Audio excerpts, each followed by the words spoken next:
6 दिसंबर 1992 को एक स्ट्रक्चर गिर गया।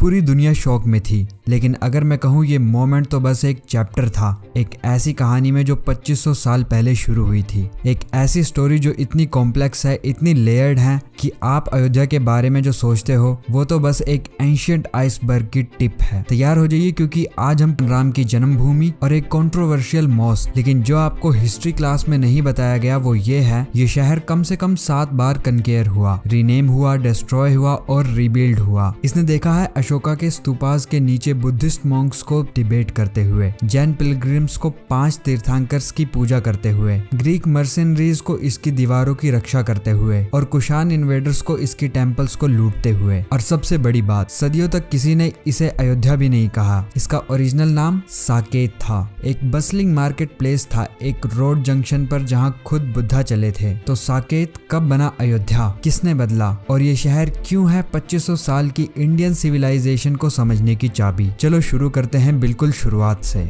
सोचो ये सीन, इक्ष्वाकु वंश, एंशिएंट वॉरियर्स किंग्स की एक ब्लड लाइन, और इस लीनेज से आता है श्री राम जी का जन्म। एक वनवासित राजकुमार, डेमन स्लेयर, धर्म का रक्षक और धर्म को पुनः स्थापित करने वाला। रामायण हमें बताती है कि अयोध्या धरती पर स्वर्ग थी, सोने के टेम्पल्स, प्रोस्पेरिटी जो सोच से बाहर। लेकिन जो आपका दिमाग ब्लो कर देगा वो ये है, ये सिर्फ एक हिंदू होली सिटी नहीं थी। 5 जैन तीर्थंकर्स यहीं पैदा हुए। बुद्धा ने यहाँ विजिट किया, महावीरा ने इसके गार्डन्स में मेडिटेशन किया, यहाँ पर गुरु नानक और गुरु गोविंद सिंह जी के भी पांव पड़े। अयोध्या थी एंशिएंट इंडिया की स्पिरिचुअल एनलाइटमेंट की सिलिकॉन वैली। लेकिन लीजेंड्स छोड़ के बात करते हैं फैक्ट्स की। ऋग्वेद में मेंशन है, उपनिषद डिस्क्राइब करते हैं कोशला की थ्राइविंग कैपिटल को किंग परसनजीत के अंडर। आर्कियोलॉजिस्ट कंफर्म करते हैं ये बात कि 6 से 5th सेंचुरी BCE की सेटलमेंट यहाँ पर थी। और एक डिटेल जो आपका जॉ ड्रॉप कर देगी, मौर्यन एम्पायर के टाइम पे एम्पायर अशोक, उन्होंने यहाँ पर स्तूपास बनवाए।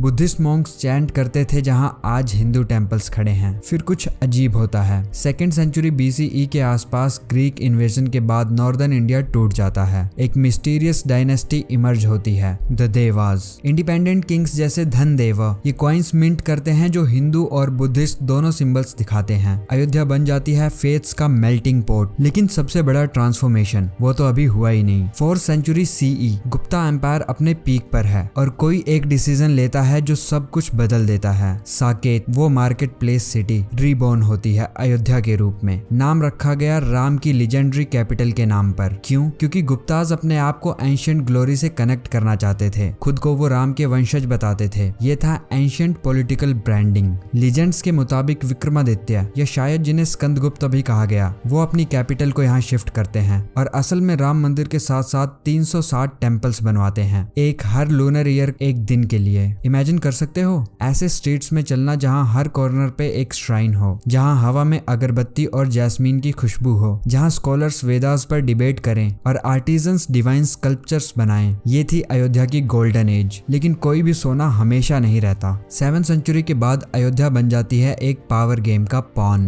मुखारीज कंट्रोल करते हैं, फिर गाह दवालाज आते हैं, टेम्पल कंस्ट्रक्शन एक्सप्लोड होती है, खासकर वैष्णव श्राइन्स जो विष्णु को डेडिकेटेड हैं। और एक क्ल्यू जो हिस्टोरियंस डिबेट करते हैं, विष्णु हरि इंस्क्रिप्शन एविडेंस है एक मेजर टेम्पल कॉम्प्लेक्स का, बिल्कुल वहां जहां बाद में डिस्प्यूट स्टार्ट हुआ, ये राम मंदिर वाला। पता नहीं ये क्या है। फिर उसके बाद 1226 दिल्ली सल्तनत अवध को कनकेयर कर लेती है। अयोध्या बन जाती है प्रोविंशियल कैपिटल। पिलग्रिम टैक्सेस लगाए जाते हैं, टेम्पल कंस्ट्रक्शन स्लो हो जाता है, लेकिन शहर सर्वाइव करता है। पिलग्रिम्स अभी भी आते हैं, प्रेयर्स अभी भी इको करती है, भक्ति की फ्लेम मरने से इनकार करती है। 1528 तक मीर बाकी, बाबर के अंडर गवर्नर, वो एक मॉस्क बनाता है, लेकिन यहाँ से कॉम्प्लिकेटेड हो जाता है। मीर बाकी उस मंदिर को गिराकर खड़ी करता है बाबरी मस्जिद। कुछ सिख टेक्स्ट इस बात को मेंशन करते हैं जो कि गुरु नानक जी के फॉलोअर्स ने लिखे हैं कि यहाँ पर गुरु नानक जी पधारे थे अपनी उदासी के दौरान। उन्होंने इस मंदिर के बिल्कुल सामने बैठकर ध्यान लगाया, तपस्या करी। वो गुरुद्वारा आज भी मौजूद है जिसे गुरुद्वारा ब्रह्मकुंड कहते हैं। ये मेंशन करते हैं उस एग्जैक्ट स्पॉट पर एक टेम्पल था। वो एक जगह जो हिंदूज के लिए पहले पहले से ही सैक्रेड थी।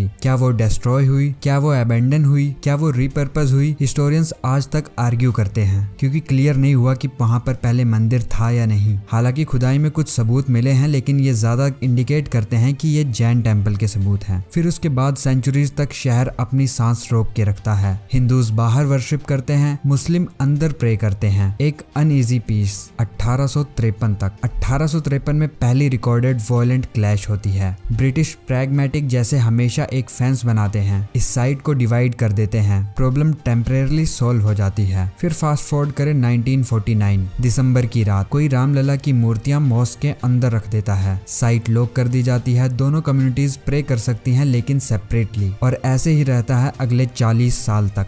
1980s विश्व हिंदू परिषद एक कैंपेन लॉन्च करती है, राम की जन्मभूमि वापस लो। 1989 में शिलान्यास फाउंडेशन स्टोन सेरेमनी होती है। 6 दिसंबर 1992 दुनिया देख रही है, बाबरी मस्जिद गिर जाती है।